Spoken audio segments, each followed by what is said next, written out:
Welcome. I'm Jeffrey Snover, Distinguished Engineer and Lead Architect of Windows Server. And it is my honor and privilege to talk to you today about Windows Server 2012. I can't tell you how enthusiastic we are about this release.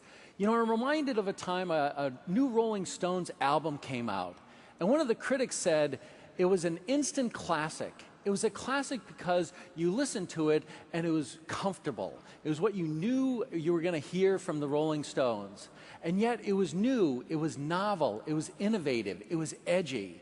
And because it was this combination of familiar and innovative, it was an instant classic. And I think that best sums up Windows 2000 and Server 2012. It's familiar. Those of you who know Windows Server are going to feel very comfortable with it. It is the Windows Server you know and love. And yet, it's new, it's novel, it's innovative, in some ways even edgy. And it allows you, prepares you to build a modern data center and address the challenges that we all have as in IT. So let's talk about that. So as we planned Windows Server 2012, we took a number of things into account. First, we took a look at the industry trends. There was, of course, the cloud. Okay? A few years ago, the cloud was indeed cloudy. A little bit lack of clarity, unsure how to talk about it, etc. We've gotten very clear about how we think about the cloud, about our unique approach to the cloud.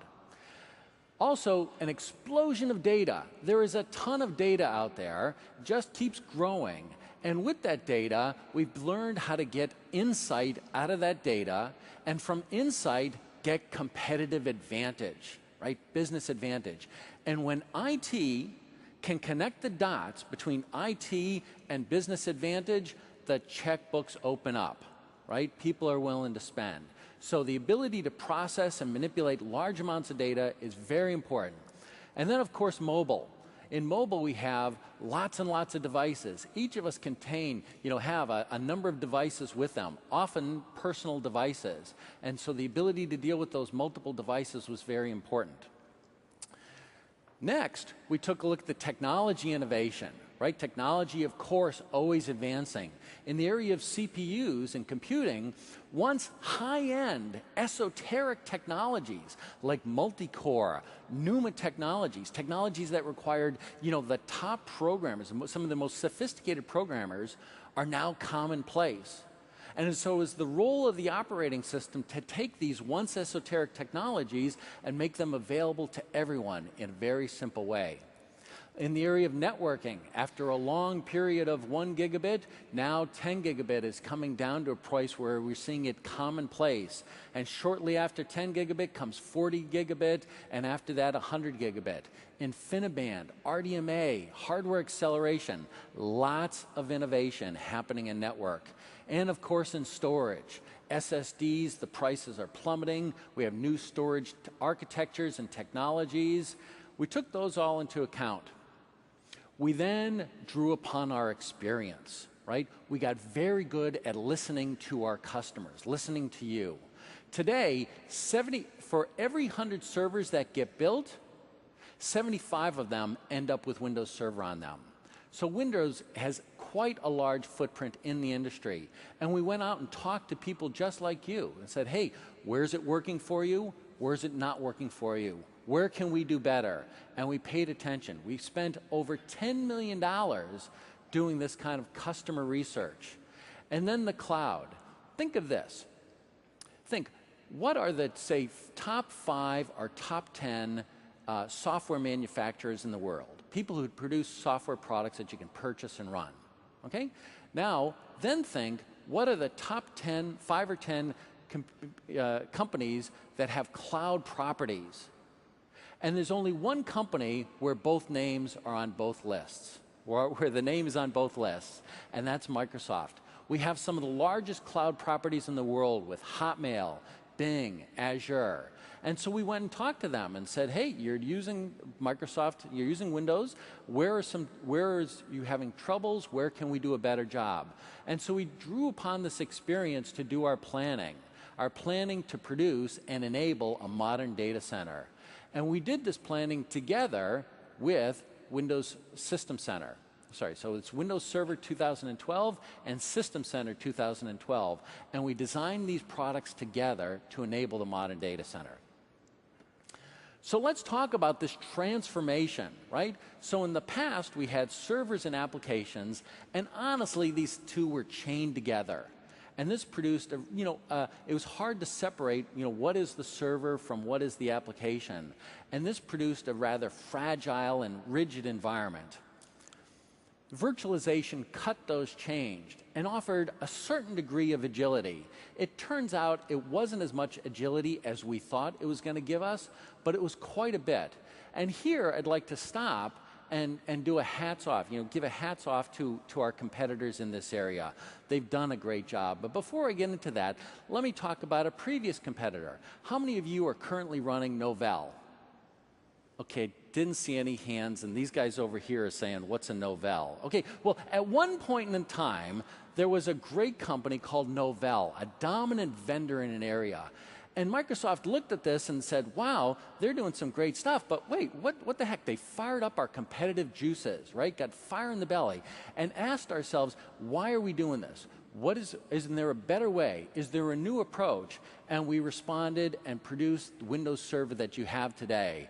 And today, Novell, a once great dominant player, is really kind of a footnote in the history of computing. But they had great engineers and great products at the time.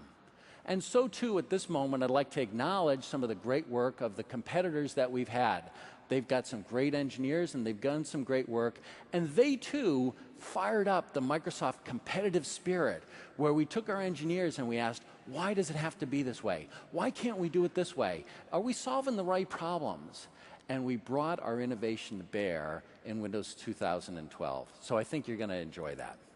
So again, hats off to the competitors. They did a good job.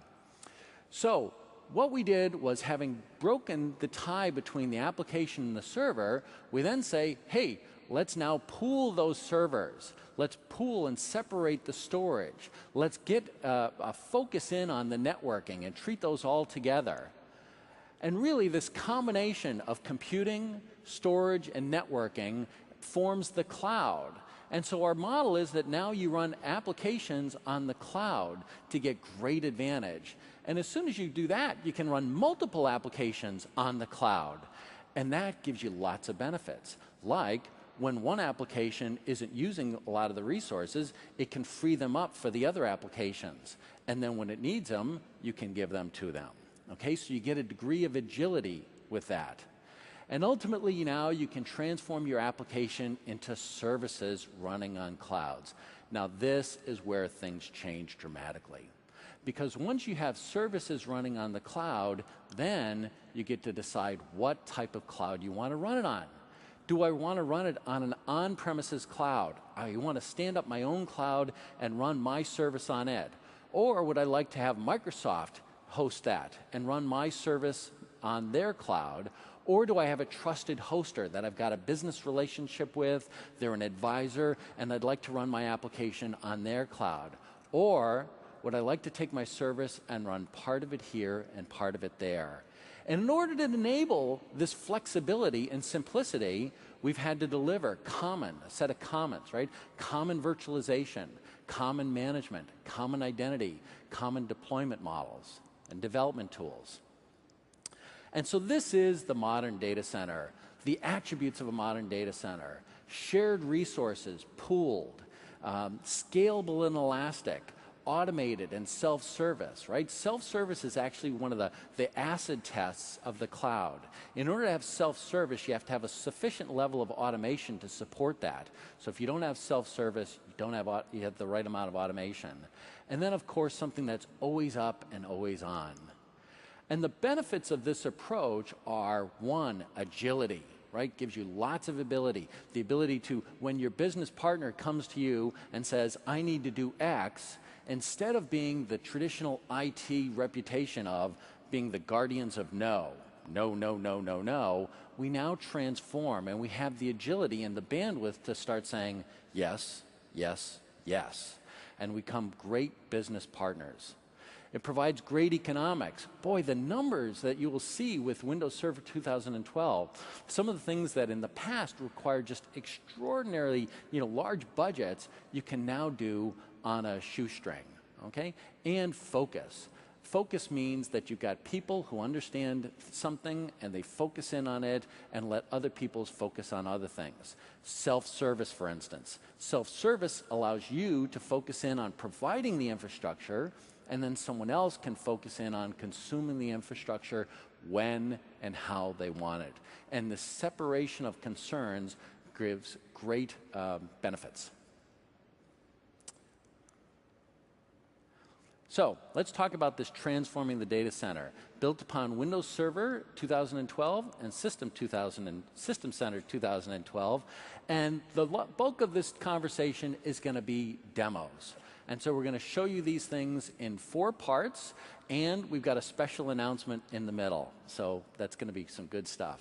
So first we're going to talk about the ability to build and scale your infrastructure. We're then going to make a transition into applications, right?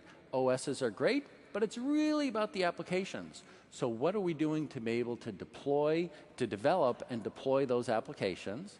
The ability to manage and maintain high availability, and then the ability to securely deliver these services to all the devices in your environment. So let's talk about building and scaling your infrastructure. There's lots of things we have in this area. Some of the key highlights here are virtualization, scalability, and management. Scalability, my heavens, some of the things we've done in this release. On the virtualization front, you can have up to 320 logical processors for your virtualization host. The VMs themselves, our competitors last year made a big deal about their monster VMs. Good heavens, a monster VM. It had 32 logical processors. We're giving you 64 logical processors and a terabyte of RAM. And guess what? That terabyte of RAM costs the same as a small amount of RAM. Unlike our competitors, where a terabyte of RAM will make you broke. Okay, so we got a great business model along with this as well. In terms of virtualization, again, we looked at virtualization and we thought it was going to give us this great agility, and it turned out that that was really not the case. It gave us a lot, but not really the agility. What you needed was virtualization of the networking as well as virtualization of the server to get the agility we thought we were going to get. Okay? And then management. Management is key to this, and we made a huge investment in standards-based management. Okay, I want to highlight that. Standards-based management. In fact, I'll be doing an entire session on this about our embrace of standards. Okay, so with that, let's bring out Michael Leeworthy, who's going to talk to us about IP portability with hypervisor. Michael. Awesome. How you doing, mate? Doing great. Hello. So I want to talk about what I think is one of the best features of Hyper-V that I've seen from the team. Now, I've worked at Windows Server for about 10 years and Hyper-V for the last 3, and network virtualization is just one of those technologies that's just cool. Now, let me give you an example here. With server virtualization, we virtualize the hardware, the GPUs, the CPUs, and memory. And then Windows Server 2012, we've got new types of virtualization. We now have storage virtualization with storage spaces that allow you to take just a bunch of disks, the commodity hardware, and really create flexible and resilient storage solutions. And then we have this new technology called network virtualization. And as you said, this is brand new for us, brand new for the industry, and really provides a lot of great ease in the way you're going to roll out network infrastructure both on-premise and in the cloud. So I want to talk a little bit about some of the scenarios of network virtualization and what it can mean for you. Now, we have lots and lots of sessions on it, but I want to focus on 2 of them. Multi-tenant isolation, and another one we call IP portability. Now, with network virtualization out of the box, you get multi-tenant isolation. And we still have that great screensaver. So the great thing here is whether I'm a hoster or whether I'm an organization, I can ensure that my VMs are separated from each other without using the complexity of VLANs. I can ensure they're isolated from each other as well, no matter whether they're divisions or whether they're companies that I'm hosting. Now, around IP portability, this gives me the ability to move a virtual machine from one site to another, from one subnet to another, from one geography to another, and from a data center into the cloud without changing my IP address. Because the challenge before is, if I want to move across a subnet, I have to reconfigure my IP addresses, my address spaces. If I have to move into the cloud, usually the IP provider, the service provider, is going to say, here is the IP address ranges you need to use. And I have to do complex configurations. Indeed, you know, I went to a competitor's webinar about disaster recovery and the ability that says, in a disaster, you can move your VMs from here to a service provider or to an alternate data center. And, you know, what the large print giveth, the small print taketh away. In order to actually achieve that, you had to buy this special product, and the hoops that you had to go through to adjust the IP addresses. They have this entire workflow product around it. It was quite hideous, so and expensive, by the way. Oh, absolutely. And that's not the case here. We all understand the complexity of VLANs, and especially if VLANs get out of control. So what I want to show you is how you can do IP portability and network virtualization, how you can move VMs across subnets without the complexity of VLANs in your organization. Let's go. So what you're seeing here is Virtual Machine Manager with System Center 2012. This is our CTP2 version, or the SP1 version that we currently have in our technology preview. And I have two sites set up here. I have a New York site and I have a Seattle site. And you can see here that my New York site has a 172.17 subnet, and my Seattle site has a 172.16 subnet. So these are completely two different subnets, separated in this case by geography. If I go look at my virtual machine services associated with those, you can see that I have two servers, one server in each of those sites. And the big thing here is while I might be running co-host server 1 in one site and co-host server 3 in the other one, you also see that I'm running other virtual machines in a fully isolated environment. So even though in this case I'm running a customer virtual machine, I can happily run infrastructure servers, other customer servers and other division servers, ensuring full isolation from all those virtual machines as I require. You can see here that I have my, if I go in my New York site, I have my co-host server 1 here, and if I go into my Seattle site, I have my co-host server 3 here. So you can see that we have completely two separate networks, completely two separate hosts, connected by a subnet. Let's go and have a look at what those virtual machines actually look like. So here I'm going to just shoot up the virtual machines. You can see my co-host server 1 has an IP address of 10.2.1.4. So the first thing you're seeing here is that even though they're in that 172 subnet, these have a completely different IP address range. And in case if I look at my co-host server 3, I can also do an IP config here and have it, and you can see it's in the same IP address range as the co-host server 1. So even though these are sitting in two different subnets, my virtual network fabric is providing that singular subnet. And these guys can ping each other and basically treat each other like they're exactly in the same subnet, on the same switch, almost in the same rack. So it's one of the great advantages of network virtualization. I don't have to worry about all this VLAN complexity, all this subnet complexity. I'm doing it at the network virtualization layer. Now, the good thing here is I've also created a couple of PowerShell scripts, which is, I know, near and dear to Jeffrey's heart. It is. And the great thing about here is it will show you the underlying structure of what network virtualization provides. So on top, I have my host server 3, which is sitting in New York. Sorry, host server 2, which is sitting in New York. And my host server 3 on the bottom, which is sitting in Seattle. You can see there is that co-host server 1 and co-host server 3 servers. And you can see those IP addresses that we saw in the ping. So here you're talking to the virtualization hosts, one in each city, and you're saying, tell me about your clients. And Yes. so it's telling you what the client thinks its IP address is versus what its actual IP address is. And absolutely, and that's where the magic is. Underneath here, you have a provider address. So this is the physical IP address for those virtual machines in this environment, which is controlled by Virtual Machine Manager and Windows Server 2012. Now, even though I showed it in Virtual Machine Manager, you could do this whole thing in PowerShell as well. So you could utilize Windows Server 2012 and PowerShell, which is great for automation and repeatability. But the great thing here is that provider address is hidden from my virtual machine layer. My virtual machines effectively are in that 10.2 subnet.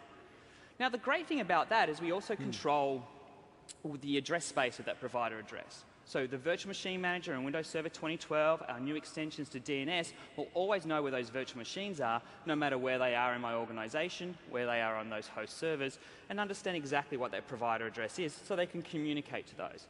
So let me show you a great example of that. Let's move a virtual machine from one subnet to another. So I'm going to go back to my Virtual Machine Manager here.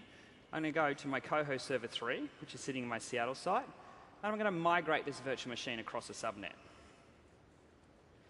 So we're just going to go and do a little bit of research on the current hosts that are available. I'm just going to choose all hosts, so it shows me all the hosts that may be available for this live migration. And you can see here is that WS12 host 2, which is sitting in my New York office. I'm doing a live migration, and I have multiple different ways to migrate. Live migration, shared nothing live migration, SMB live migration. Give me all these great choices. One of the big powerful things here is everything I do associated with virtual machines in System Center, I can actually export a script. Is that beautiful or what? It's a beautiful thing. So this gives me full ability to automate this, to orchestrate it, to utilize it in runbooks, to repeat it. If I'm a partner, I can take this script and I can use this in my customer organizations. It's a very, very powerful tool. So you could use this with some of the System Center products to monitor certain conditions, and when they occur, script the live migration of the VM. And it'll show you how to do it. So let's kick that move off, and because this is a fairly small virtual machine, we should actually... Now let's make sure I get this right. So you're taking a VM from Seattle, and you're moving it to New York. Exactly. While we're speaking.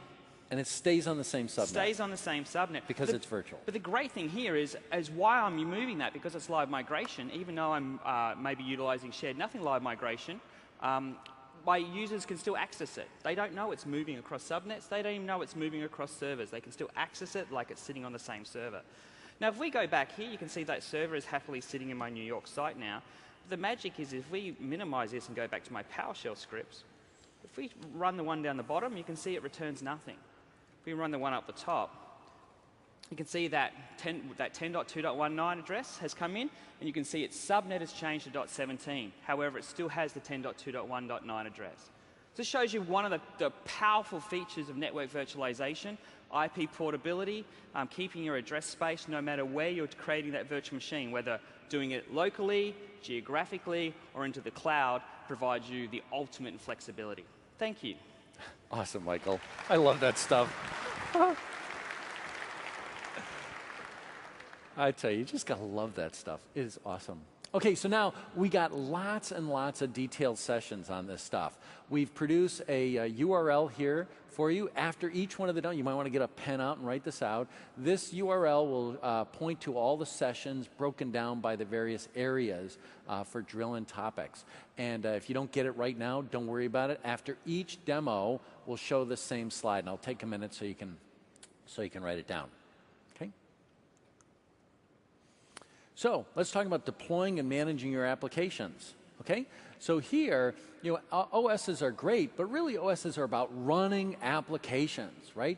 And so with Windows Server 2012, we wanted to be the best OS to write and run applications. Traditional applications or cloud scale applications. And so we've got IIS 8.0 and ASP.NET 4.5. Fantastic new technologies. Again, focusing in on scalability. It turns out that these NUMA technologies really require re-architecture at each layer of the stack in order to get their full potential. If you don't do that work, you can in fact have negative performance. And so now with IIS 8, we have this nice linear performance. If you look at some of the details that we'll talk about in the tracks, the scalability of our NUMA support is just phenomenal. I mean, it will knock your socks off as an engineer. So too with virtualization and hosting. If you're a hoster, we have a lot of features for you. High density hosting, the ability to sandbox and CPU limit things, the ability to have bulk SSL mappings, and of course as developers, we have world-class developer tools and new features like WebSocket protocol support and pub/sub messaging. Just fantastic stuff. And so to drill into that, let me bring out Prabhu, who's going to talk to you about deploying multi-tenant websites. Right. Hey, Jeffrey. How you doing? Good. Nice to meet you. Thank you. All right, let's have some fun with IaaS today, shall we? Over the course of the next 10 minutes, I'm going to walk you through 3 new features that we've added in IaaS. So let's just jump right into the demo. First up, certificate management. Over the last 2 to 3 years, we spoke to a lot of IT pros. And one thing that constantly came up is managing certificates, right? The only time when IT pros want to worry about certificates is when they expire. And they just want to update the certificates and get on with their business. Let's see what we've done with IaaS. So let me just go ahead and open my application. Has anybody ever seen that before? So it looks like I have some issue with my certificates. Now let's see what's going on. I'm going into my IaaS console now. And you see a new icon here called Centralized Certificates. What this is a centralized location for managing all your certificates across all the applications, across all the servers in your data center. One single location to manage all certificates. Let me just go ahead and open it. And it lists the certificates that are there and the most important information that you care about, right? So it gives you the name of the certificate, who issued it, and most importantly, when the certificate expires. As you can see, my certificate expired a month or so back. And I need to fix this. Let's see how we do it. So in here, I have an option to open wherever the certificates are stored.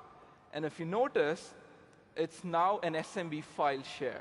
So you can actually create a file share and store all your certificates in that file share and point IaaS to that file share, and it's going to load it up automatically. So all the IaaS servers in a farm can point to the same pool. And all that you need to do is just update the certificate once, and all the servers pick it up. And let me show you how easy it is to update the certificates, right? So this is what my application is using currently. Let me move to the location where I have my updated certificates. I just copy and then paste it here. So you did a drag and drop? That's how you do it? Yeah, that is all that you have to do. That's the management interface? That's it. OK. So let's go back into the certificate repository. I do a refresh, and you see that the expiration date is updated now. Now, the next time the application is loaded, the policies are going to be pushed up to the application, and the application should work. So let me just go ahead, close the application, and then open it up again. I've worked with certs before, and it's never been that easy. Right. So it's a private root certificate, so it usually takes a couple of seconds for it to load. Sure. So over the next, there you go, the application is up and running now. And the certificate issue is gone. Wow, that's awesome. Yeah. Thanks. So let's just step this up a little bit more now, right? Yeah, give it up. That was pretty cool. So for the next part of the demo, this is the part that I enjoy the most, right? Because I get to be the dirty guy now. I'm going to do bad things to the web server. So if I move on to this machine, I have my application that I just showed you open. And I have another application, which is uglier than the one that I just showed you, which also runs on the same server. And I have the fancy, dirty little application that I wrote, which is going to do bad things to my web server, right? So as you can see, I could increase the CPU utilization. I could simulate a denial of service attack, which is what I'm going to do now. So I'm wearing a hat of a hacker now, and I'm going to simulate a denial of service attack. And what this is going to do is generate a whole bunch of zombies that's going to start hammering my server, right? And my server is now busy servicing these requests. And let's see what's happening to the server. So I go back into my web server. There you go. So my server is working pretty hard, running at around 73% and fluctuating all around, trying to service those requests. So the problem with this is, as the server attempts to handle these zombies that come in, the resources of the server are not available to other applications that are running, right? Which is not a good thing. So it seems to me that would be a problem for hosters. Exactly. Because then their customers are going to be calling up saying, hello. Exactly. So when I have multiple applications that are running on the same server, my server is now servicing a specific application, and the other applications aren't running as expected. So let's see how we can fix it. Right? There are two problems currently. First, ensure that your server and its resources are available to all the applications that are running. And second, malicious users like me need to be kicked out as soon as possible, right? So my application pool now lists all the applications, right? So go into advanced settings, and I now have the ability to throttle my application, right? So what's happening here is I've set a maximum of 50% to this specific application. So no matter what happens, it's not going to get more than 50% of CPU at any point of time. Dude, right? we screwed up the demo. Yeah, I know.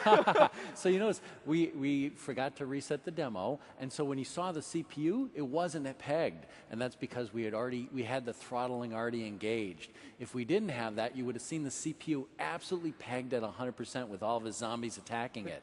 But we already showed you the reveal. It was down low because we had that. Which is what I'm going to show you now. So it's running at around 100% now, right? Yeah. So let's just go back and fix it. So I go back, throttle the CPU to about a 50%. And we're not actually entering the percentage, right? It's like milliseconds we're adding here. So it's a time quantum. And then throttle it, and then click OK. So what you're going to see now is, over the next few seconds, this percentage is going to drop down to 50. So that shows that this specific IIS process is slowly scaling down to 50%. There you go. It's close to 33% now. Now, let's just go ahead and fix the problem, right? So how do you fix the problem? So I'm going to block this bad guy out now. What, by its IP address, or? I don't even have to mention the IP address. That's the greatest thing, right? So what I'm going to do now is, as soon as this opens up, I have the ability to dynamically block requests depending on the criteria that I set. So I go in here, and then I say any request that comes in within a 3 millisecond time period. As in, if I get more than one request within 3 milliseconds, block it. My application is not going to behave that way. So I go ahead and set this. And so basically, we've looked at patterns of DOS attacks, and we've hardwired or provided templates for DOS denials. Exactly. So I had a whole bunch of zombies that were generated, right? Over the next few seconds, this is going to drop down to 25% and then down to 5 or 3%. There you go. It's about 13% now. 7. Yeah.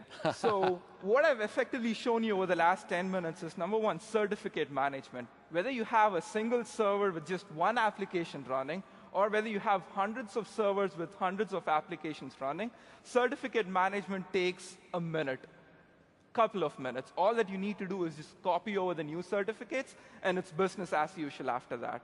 And the second thing is managing performance of your applications, right? You now have the ability to throttle your CPU and say that, application 1, you get 25% because this is the SLA that we've guaranteed. And application 2, you get the remaining 75%. And number 3, it gives you the power to either reactively or proactively block malicious users from attacking your system.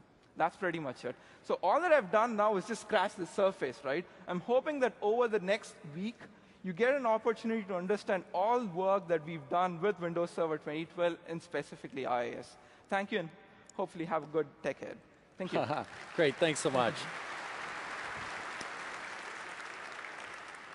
Boy, is that some fun stuff. All right. So again, this is the URL that you can go to and find all the drill-in sessions around IIS 8 and ASP.NET 4.5. Thanks. So next, I want to talk about the ability to manage and maintain availability. Manage your systems and maintain availability.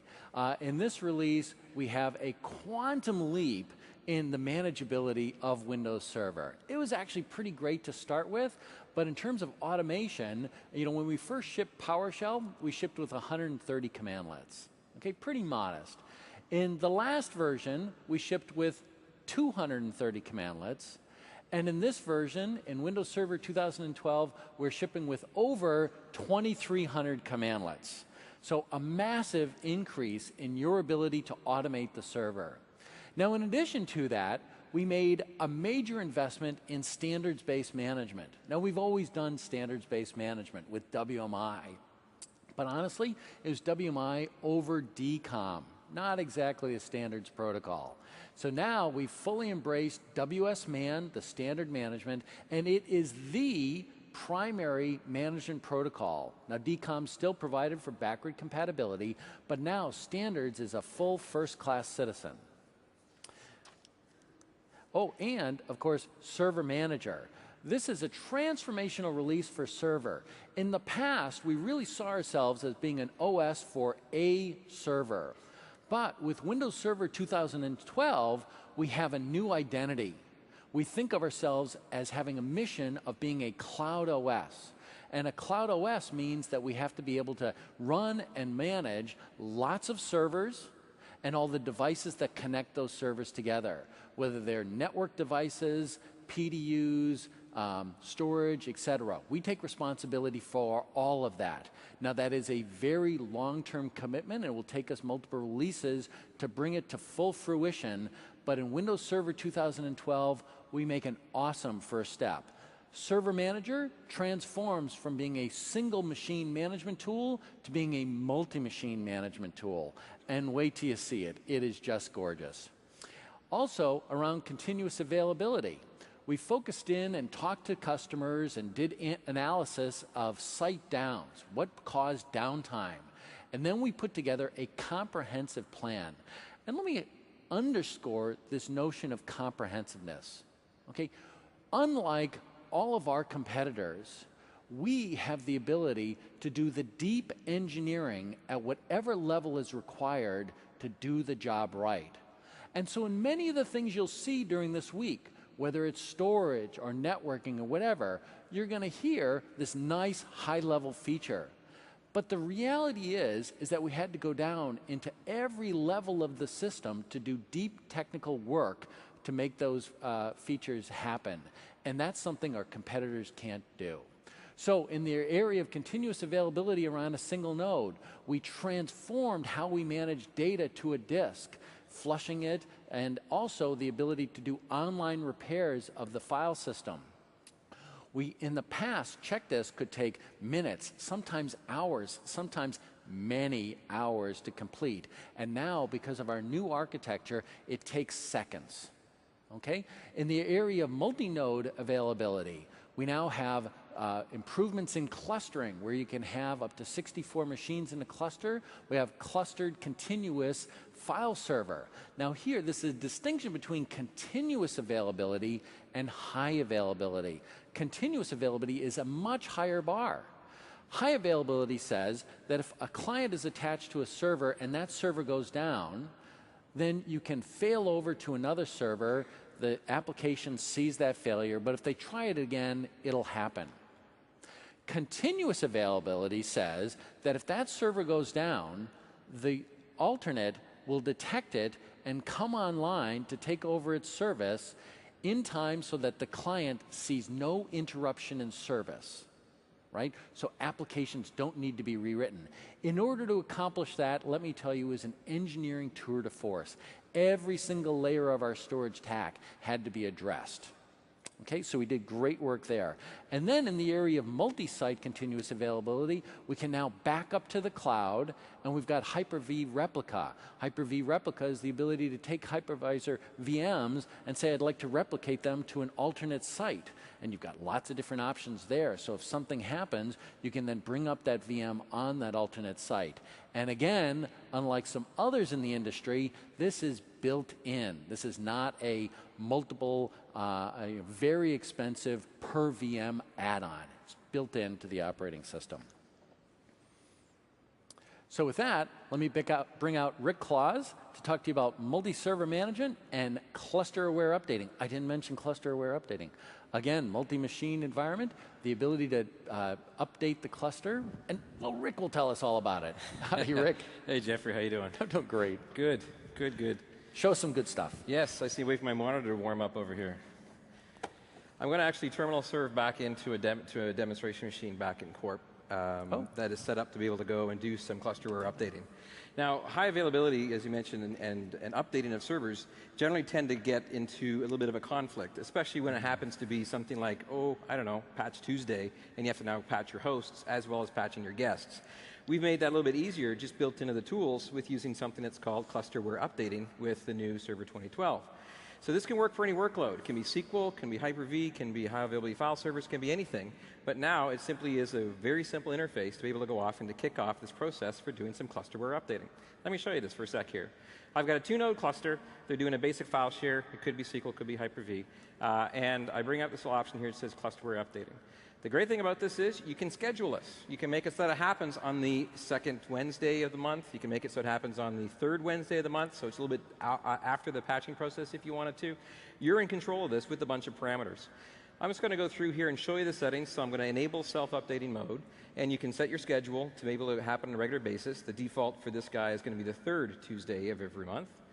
And then it's going to go through and give me all my runtime options that I can go off and do different things with, which is really cool here. Take a look at this. I can go in and basically say, after a certain amount of time that it runs, cancel it after it's warns after so many error messages, roll it back. You get all this different granularity of different parameters that allow you to choose how you control the automated process. You don't just want to kick it and go. Fine level of control. Fine level of control. Now here, I'm actually using one of 2 different plugins that we currently have for this. One plugin is going to be using just downloaded hotfixes and GRE updates from Microsoft PFEs or Microsoft support that you would get from download sites. Or it could also be the public Windows Update plugin as well. By RTM, we're going to have support for your own internal WSUS servers as well. So at this point, I'm just going to be using a hotfix plugin. Now, can third parties use that too? We are supporting whatever the public solution happens to be. So there's also BIOS updates, firmware updates, and driver updates that can take place if you want to. And you also can exclude all those if you wanted to as well. So let's be clear. Now, the third parties can plug in and do BIOS updates in a cluster-aware way. Yep. And again, if you're not ready for that level of comfort, you can always back out of that process. I just want to show you that I'm looking at a file share. I've already copied down about 6 hotfixes for this particular demo to be able to go off into work. And then it gives me a confirmation. Because it's already configured, I'm going to cancel this, and I'm actually going to show you what it looks like when I'm going to do it. Because you can obviously manually override. In case there's an out-of-band hotfix you want to go and apply, you can go off and manually override this guy. Very simple confirmation wizard to basically say, are you sure you want to go ahead? Go ahead and do that update. And this kicks this off in the background. I'm going to move this out of the way so you can actually see the different nodes going through and doing this. So when you're updating systems, that's typically going to then have a service interruption, right? Yeah. So as you can actually see here, if I click back on my nodes and then back on my other screen there, you'll actually see the nodes going into various different states, going into waiting. It transfers the workload over to the other working node, does the patches, updates, meets your criteria. Then when it's done, it says I'm good again. It then migrates those workloads back again, and then does the second node and does it, and then gives you reports if there's any problems along the way. So you update the cluster with all the latest patches without interrupting the service. Is that awesome or what? Yeah, so that's 6 hotfixes in a go. Now, you also talked about multi-server management. So I'm going to switch over here to my other guy, which is, because I'm going to let that run in the background, a little bit about how I end up using and working with my Server 2012 on a regular basis. So I've actually logged in. I have a full GUI on this one. It's not my preferred way of working, but just to be able to show you what Server Manager looks like, I'm using a full GUI. Nice interface at the very front to be able to tell you that at a glance I can go off and do some basic stuff. Did you say nice? That thing is glorious. Oh, it gets even better. So let me show you this. Let me show you this. So I can hide this out of the way because it's taking up a little bit of my space. I love green. As you can see from my hat, I want to see green on my boards as well. Indeed. I get all the basic information I want to see about my system, my IP address, my names, that sort of stuff. And then if I take a look at my individual server, you can see down below that we've optimized this to have a dynamic filter of 69 events. Let's see if I have any criticals. No criticals there. If I have any warnings, I got a couple of warnings I can look at. Notice that it's dynamically filtering that out for me for things that I want. I can save those if I wanted to. I can do the same thing for different services and how services are running. For instance, all the Hyper-V services does nice little dynamic filter. And then also, if I had best practices running, there are currently none for this particular server. It's all good. And I love this part down here. Thresholds and warnings over time for trend analysis to say, hey, you're hitting 80% CPU utilization. You've had this much memory utilization. It can warn you and give you that red or green kind of interface at a glance. But this is kind of boring because it's only one server. So let's actually go back to real server management and look at multiple servers. I'm going to go up here and I'm going to say create a group. I'm going to call this group infrastructure. You spell like I do, dude. Yeah, I don't know how you do that when you're doing PowerShell scripts, let me tell you. And then IntelliSense, that's how you do it. Shh, I'm showing IntelliSense next. Oh. I've got Active Directory. I'm going to add in server 1, server 7, maybe server 4. And these are my main infrastructure guys I want to take a look at. It goes out, contacts them with Windows Remote Management. It's already been enabled, and I can now get a status update on what each one of those are. You remember those individual 69 events? Well, now when I select all of these guys, I can see 276 events. And I had any criticals out there? Oh, I actually did have a couple of criticals that came up with some power outages that happened yesterday that I can go and take a look at. Even better, if I go and take a look at my dashboard perspective, that's a red dashboard. You don't like that look. Now, notice how it's also gone in and compartmentalized each of my different servers based on their types of roles that they have installed. So I got a quick at-a-glance view that I've got some issues with DNS, I've got some issues with file and services. If I go and take a look at my performance, I can actually go in and say, oh, okay, that was actually some performance testing I was running to try to max out my CPU count last night to get some nice red on my systems. I can go off and hide those guys, and then that'll actually clear up that one area. So I can come in the morning, see what's red, see what's green, address those issues and move on if I wanted to, and that sort of stuff. But let's actually take this to the next level and not just look at it from a server console. Let's actually look at this in the correct way of looking at it, in my opinion, which is running this on Windows 8 client. Looks exactly the same. I've got the same type of alerts that happen to be there. Now, my refresh obviously hasn't occurred here yet, so that's why I still have some red. Besides being able to fix those performance things, I can actually go through and, I've got a bunch of different services that are actually stopped. Wait, so let's make sure. So this looks exactly the same as before, but the difference is that this is now running on the client. Entirely on Windows 8 client, managing my systems, all from my desk as opposed to having to be inside the server room or TSing in the box. So I can remotely start all those 5 services and then resolve all those individual issues just on that one thing.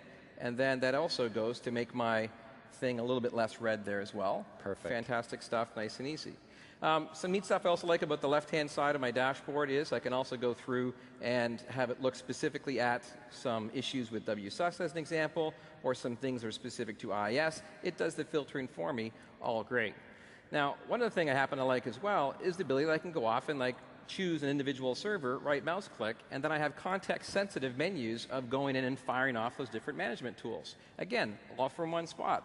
There's my IIS server, my common AD tools that I want to go off and hit my Active Directory management, all from one individual place, all very, very simple. But I had a request backstage that I want to go off and actually install a web server on server 02. Yeah. So I can actually right-click on server 02, say add roles and features from my client to a server in the back end, go through the wizard interface for very quickly adding a web service to this guy. So I'm going to say application server and IIS. I'm just going to go in and say add in all the defaults just so I can get to the end, because it's just a basic web server I'm trying to set up. And you'll like this. This will actually generate an XML file that I can then use from a PowerShell command to be able to apply this to 50 servers or 100 servers, all with the exact same settings, all from my console that happens to be in here. That's awesome. I hit install. It's a task in the background that's going to go off and run, give me an updates. I can get status updates from there in the back, and let me know that everything's going to be going off and going good. That's awesome. Now, the last thing I wanted to show you, obviously, as well, since you are a particular aficionado of PowerShell. I happen to like it, yes. I can go off and actually target this guy here and actually run Windows PowerShell, remoting directly into server number 7. And I can take a look at this particular guy. In this case, I wanted to say, get Windows features, and just see what happens to come up on this box. Oops, if I can spell it right. Oop. There we go. Tab. I'm trying to do my tab. It's not coming up. Huh? Come on, get in there. There. Oh, yeah. No, it didn't actually come in. You know what? Let's actually go off here and show this with an ISE perspective. I was having some issues. I'm new at PowerShell. It's a little bit nervous going on. Want to show you how to do it? Working within you. I want to go in. Let's actually go off and do an install of Windows features. I love how you can, the right-hand context sensitive, just choose install Windows feature. And then I can also go in and view a GUI interface to be able to show me what the different parameters could be. But to stay away from the GUI, install Windows feature. There's tab complete now working here. Now here, IntelliSense coming in. I can go in here and say computer name. IntelliSense is fixing that up for me.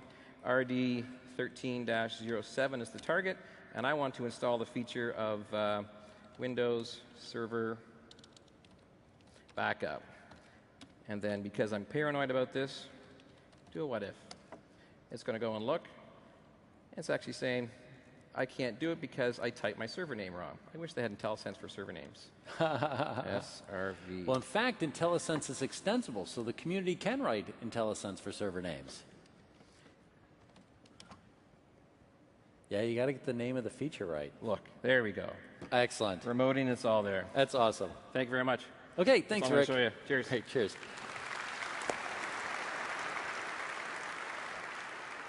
So that's exciting stuff. And I will point out that Rick showed you being able to install server roles from the GUI or from the command line. Now, I mentioned to you that we had a deep investment in standards-based management. I encourage you to come to my talk. Aaron Chappell and I are giving a talk this afternoon on multi-machine capabilities, multi-machine management capabilities in Windows Server.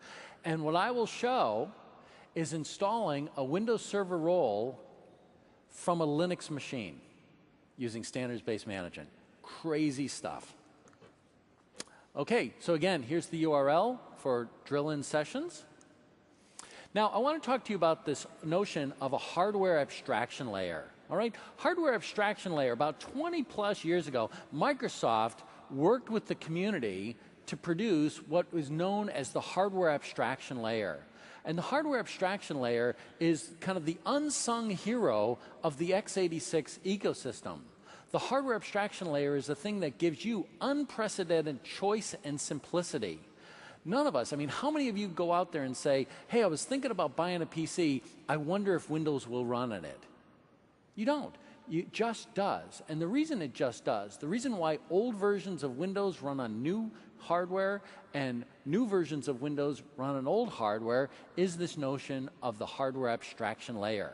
A set of standards, protocols, and schemas that allow this great simplicity and choice. And so what we need to do as we move from an OS for a single machine to a cloud OS is we need the data center equivalent of the hardware abstraction layer.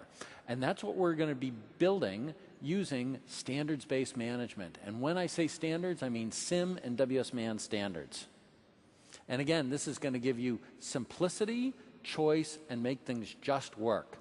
And so today, I'm very pleased to announce, for the first time ever, OMI. So you're familiar on Windows, we have WMI, the Windows Management Infrastructure. And we're announcing OMI, the Open Management Infrastructure. Jointly with the Open Group, Microsoft is releasing source code available today, which is an open source implementation of the standards SIM and WSMAN. And we have this up and running. It has API symmetry with WMI v2, and source code's available today at this. It is extremely small and extremely fast and can be ported to any device. Okay? So, with that, I've got a video. This is a technology demonstration describing some of the problems and what we've done. So, please roll the video.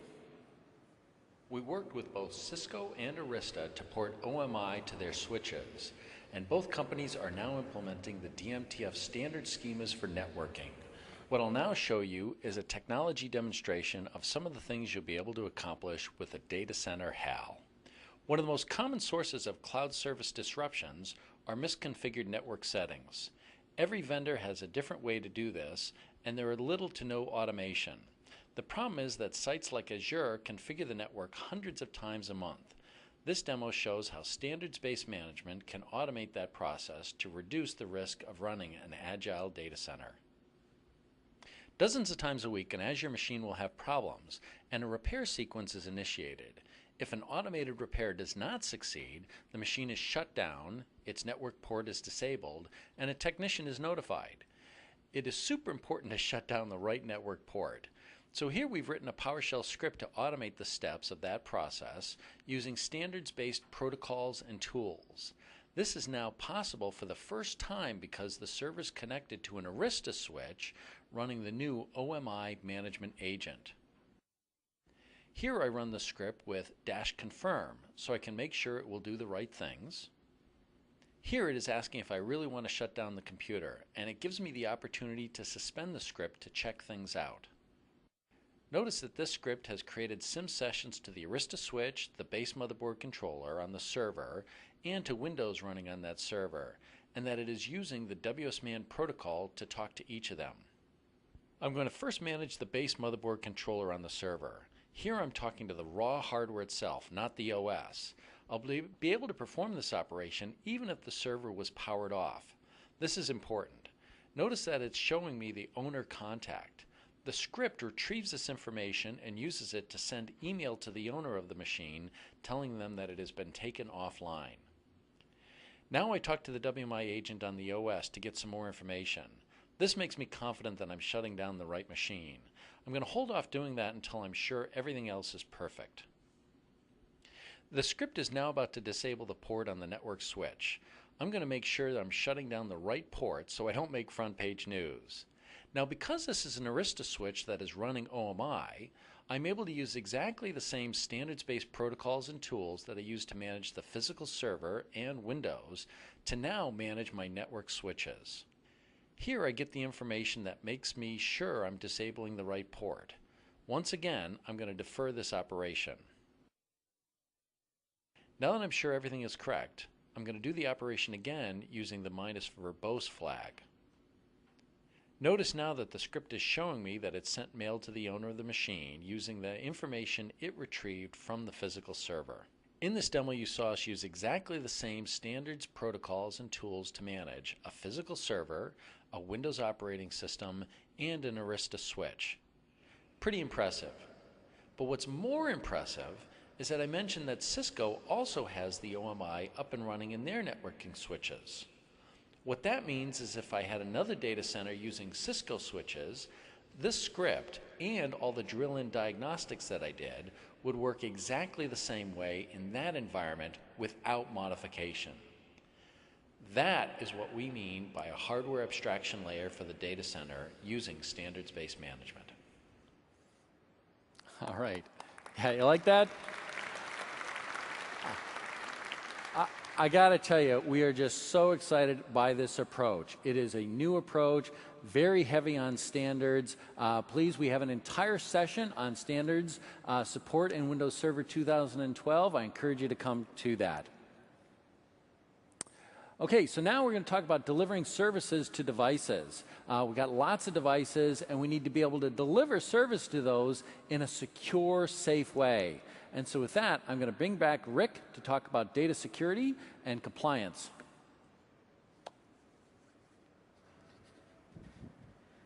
That's a long walk on that stage. Welcome back. It is. Give it a hustle, man. Here we go. From a client, once again, looking at one of the issues of having to go off and secure data. I'm sure you guys are all familiar with global groups inside local groups against protection for resources with access control lists. Well, we've added another layer of stuff to this if you want to. It doesn't replace it. It simply adds in an extra layer that you can now take advantage of with automation and with built-in processes, if you like. It's called dynamic access control. I'm just going to talk a little bit about first the different pieces that make up dynamic access control. We first of all have to go off and define resource properties that you can apply to individual resources like files, folders, and individual files. And then define what can be classified in that environment. I can classify a department with a file. I can classify a level of impact. As an example, for impact, I can make it into an ordered list that my automation software, my user, or background processes can go off and identify as being a low or moderate or a high and give it a value. It can do calculations against these values to determine, oh, that needs to be protected. Let's go off and encrypt that with rights management systems and that sort of stuff. That applies to individual objects. Now, we also have claim types, and claim types are something that apply to Active Directory objects. So, for instance, remember those department fields inside the Active Directory that no one ever really filled out? Now you can, and we can actually include those as ACLs. And so as someone moves between different processes within HR, they will actually go in and have these new permissions applied to them. In this case, we've got a department identified. That's simply pointing to the department string within Active Directory as far as an attribute's concerned. We also have a country defined there as well. Now, where this comes into play is when you combine these different pieces of both resource properties and individual claims down into individual rules. And then these rules are collected together into policies that are then going off and applied. These rules are centrally applied, and you can define a very simple rule like this one that says Finance Department, that says whenever the resource that says Finance Department equals finance, go ahead and grant the following rights. Full control. Pretty simple sort of stuff. Makes sense. To actually see this in application, I'm going to minimize this out of the way and bring up that file share. I've got a file share over here on my data server. Yeah. And you can take a look here and see that if I choose properties of that folder, it now has, because it received the group policy, it got the centralized rules applied to it, I can now have this classification thing, and the department is auto-configured for this particular file share, but not impact and person identifiable information. We'll leave that till some other time. But what I do have is the traditional security tab where I'm used to seeing my share permissions and my group permissions to be able to give the ACL to individual people. If I click on Advanced, I now have this view that includes a central policy view that says that there's a central policy that's been applied. It's called the Finance Department rule, where Resource Department equals finance, grant them full rights. Yeah. Very, very simple down at the bottom. We also have the condition that says if it's finance intern, grant them read and execute. Very simple sort of stuff. Now, to prove to you that it works, if I go back to Active Directory just to quickly show you my users, I've got a user here named Ben. Ben Smith happens to work in the finance department, as you can see down below, so he's good. And I also have Ashley as well. Ashley does not work in finance department. She's just a new hire that hasn't been classified yet, so she doesn't have access according to the way the rules work. To put that into practice, go back in here to my finance properties, and I can say, let's do a effective permissions and see what Ben gets. Ben gets evaluated for effective access, and we now see that due to the rule, he gets full control. Yeah. If I go back and I say, you know what, let's not check Ben, let's go off and check Ashley. View effective access, she now gets blocked. Now, as Ashley gets promoted to become a financial intern, she could then potentially have read-only access to this particular share, and as she leaves finance and decides to do an internship over in marketing, she removes access automatically. So this is what if for ACLs. You got it. That's awesome. So it's another layer on top of shares, on top of groups, and then now claims-based authentication for resource access and for individual user classification. Wow, that rocks. Thank you. Thank you. Have a good day. Okay.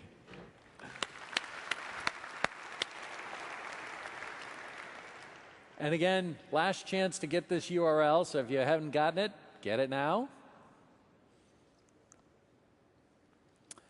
Okay, so Windows Server 2012. It's a cloud-optimized operating system. You know, when they asked me to do this talk, I was reminded of a Woody Allen joke, right? Woody Allen once said he took a speed reading course, and last night he read War and Peace in 20 minutes. He said, it's about Russia. And so as we look at all the features that we had to discuss, and we said, hey, talk about that in an hour, it's literally impossible to do. So what we tried to do is to focus in on some of the highlights and to then encourage you to the breakout sessions. There is a ton of amazing stuff here. Windows Server 2012 is an engineering tour de force. And we have brought, again, some of the people who worked on the code, some of the world's best engineers here to talk to you, to present them to you, and it's your opportunity to meet these people. I mean, these are industry legends. These are the people you're going to be talking about for a long time, and they're here this week to talk to you. So go out of your way and meet these guys. They did a great job. And the press on this stuff has been absolutely fabulous, right? Computer World said that Windows Server 2012 takes your breath away. Jason Perel of ZDNet said, nothing from Microsoft, and I mean literally nothing, has ever been this ambitious. And of course, Al Gillian of IDC said, 2012 will be VMware's last year as King of the Hill. This is a very exciting release. we've talked to you, we found out what your pain points were, we found out what challenges you had, and we responded to it. So please pick up Windows Server 2012, deploy it. I think you're going to love it. And fill out those evaluations. We really do listen to those evaluations.